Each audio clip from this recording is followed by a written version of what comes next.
on reference to race issue in America and across the world and across the nation, what I know is my reference always goes back to the Bible. Our reference to the Bible. There's no place in the Bible that mention or describe human being in terms of race. None whatsoever. Show me one where one part of the Bible. And I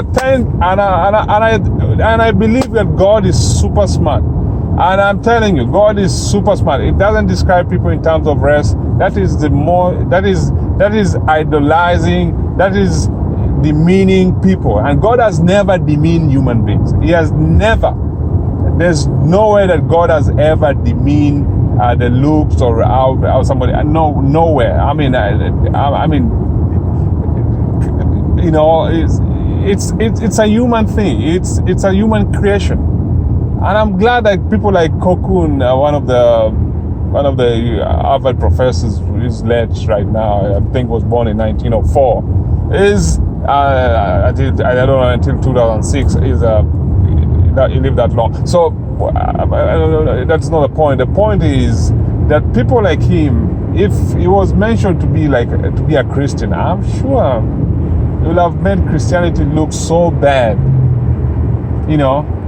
Because at the end of the day, as a Christian, whatever we are doing, whatever knowledge that God has given us, whatever the mental capacity, the smartness, sharpness of our mind that God has allowed us to have, we have to go back to the Bible and to show to be a reference. You see, somebody like me, I can create things that, you know, this world has never seen. But at the end of the day, does God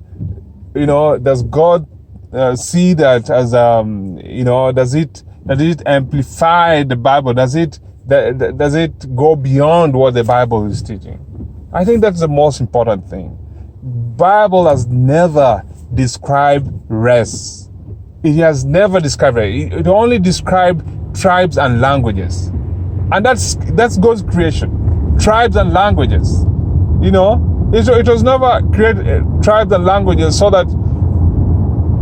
No, it was never to create tribes and languages so that people can start fighting each other, so that people can start idolizing one or another. He had his own purpose. And you realize that when you have diversity, there's a lot of strength in it.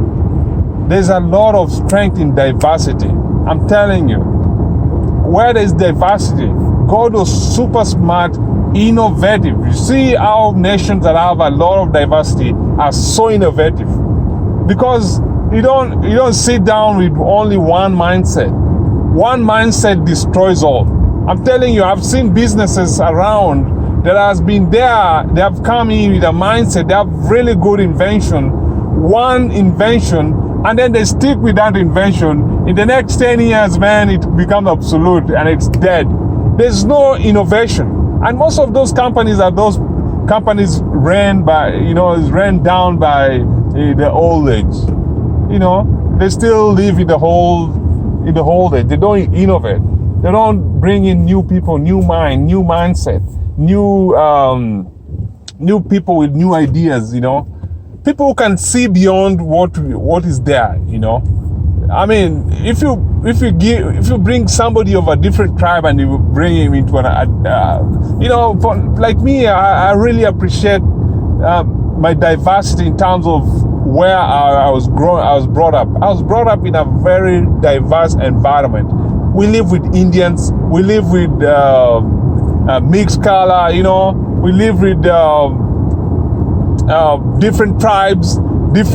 And I mean, that was super, because for me, I realized that there was a lot of innovation and there's a lot of prosperity in terms of, you know, I mean, there was a lot of innovation because people from different tribes have different ideas.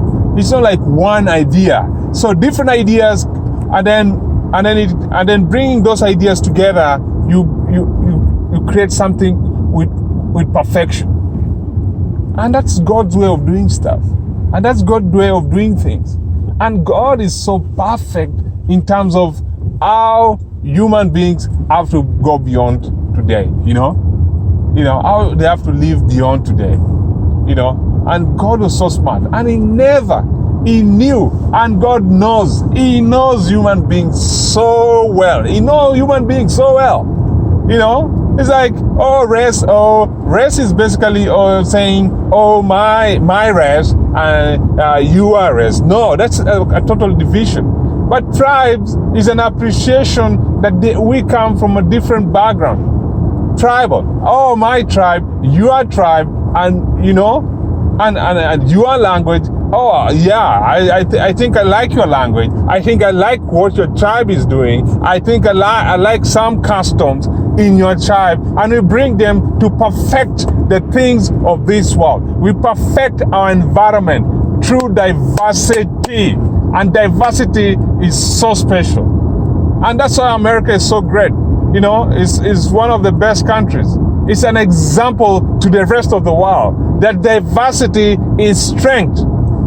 And let me tell you, this country has never gone beyond what it's supposed to be. It's supposed to be gone like super far. But there's some limitations in terms of some diversity. As much as there's a lot of, there is a lot of appreciation. People are so smart here. They take what is good. They take it. But at the same time, there's some people who are so knowledgeable, so smart, but they have not been given opportunity. And when they're given that opportunity, they build a great nation. And they want to, and every other parts of the world. People say about Chinese, I'm telling you, China, if they don't embrace one religion, they don't embrace Christianity, no country in the world will ever survive. No country in the world will ever be great without diversity, without embracing religion. Oh my goodness. Yeah, that's what it is. Without embracing God. And let me tell you, wherever you go, where there is prosperity, there is God in it. One example is Dubai. People always think that, I think the Emir of Dubai is so smart, super smart. He knew that he wants to create so smart a person. Oh my goodness, that guy is so smart. I'm telling you, he knew that he wants to create a city, a diverse city. And if you create a diverse city, it means you cannot start saying, everybody who comes to Emiri, which is Arab Emirates, it's an Arabian nation, you expect it to be all some Muslim. You expect it not to have a church, not to have a mosque, not to have all those kind of religious freedom. But he said, if you're a Christian, go to church. There you can create your church, build your church, you do whatever. And that's so special. That's so special. And you know what? And that's how it's prospering. It will prosper. Wherever there are Christians around the world, wherever city there are Christians, it will prosper. And that's one secret that any other country has not even thought about it. Countries like China, if there's no Christianity and freedom of religion, they will never go anywhere. Forget it. Forget it. Even if they have billions and even if they have the whole world, they will not have that thing that called superpower. You will never have it until you have that kind of freedom. Superpower country is a country which has lots of freedom. Freedom to innovate, freedom to prosper, freedom to invest, freedom, to be able to be successful, all those kind of stuff. And everywhere. Like today we are going through a series of process, like police stuff in the US. And I'm telling you, the devil is so cunning. He's playing so much tricks in this nation. And I'm telling you, police, they're special. They're special people. And I always say that, a police, a teacher, a doctor, a nurse, it's not for everybody. It's those people who have been called into those positions. A military, those are special positions that needs a lot of good intention, good thoughts. And let me tell you, anyway, not only those careers, but all other careers, but those careers are super special, important. It needs a lot of discipline.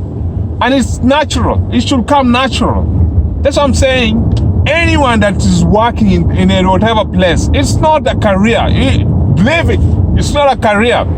It is an important job, work for people who have been called into it. Just like pastors. If you have been called to be a pastor, and I'm telling you, you'll prosper in terms of pastoring. If you have been called to it, it's the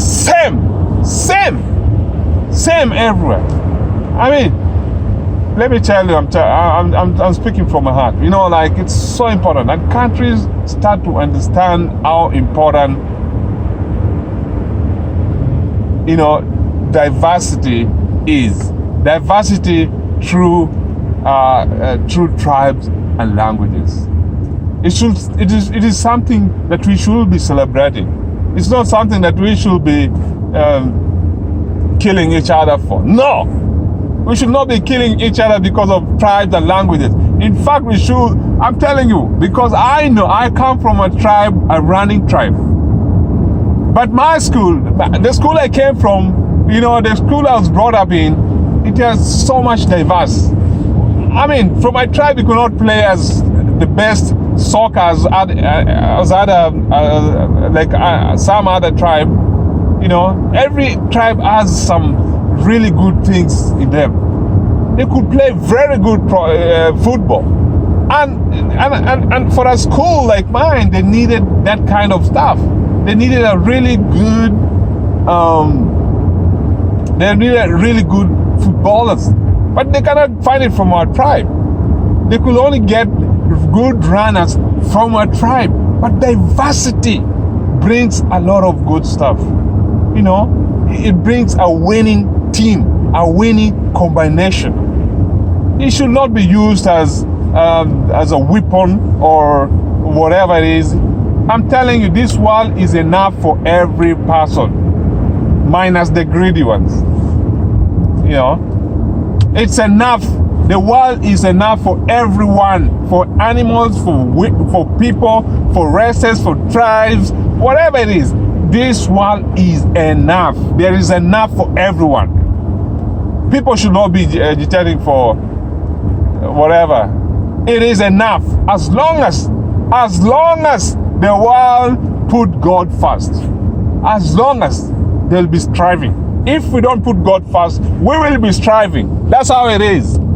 Put God first, and then everything else follows. If we don't, we'll be striving, trying to make to this decision, or do this. No, those are lies of the devil. The only thing that we should do is to put our focus, to put God first, and everything will follow. Put a nation, God first in a nation, and everything else will follow. Put a country in God's hand, and everything will follow. There are rules. I'm telling you, there are rules how to prosper in the world, how to prosper as a country, how to prosper as a leader, how to prosper as a nation. There are rules, and these rules should be put in place. You have to prepare your people. You have to prepare people. You have to prepare your nation for these things. And that's why it's so important. And God loves children so much. He loves the generation of children. He loves them so much. He loves to care for them. He loves to nurture them so that they can have a future that is not that they are able to carry. And those things. So going back to rest, the Bible, there's no place in the Bible that speaks of rest. It only speaks of tribes, and languages. Anyone that talks about race in the Bible, that's an inscrewed. That is your own opinion. It is not Bible opinion. It's not God's opinion. I know, and this is a fact. Thank you.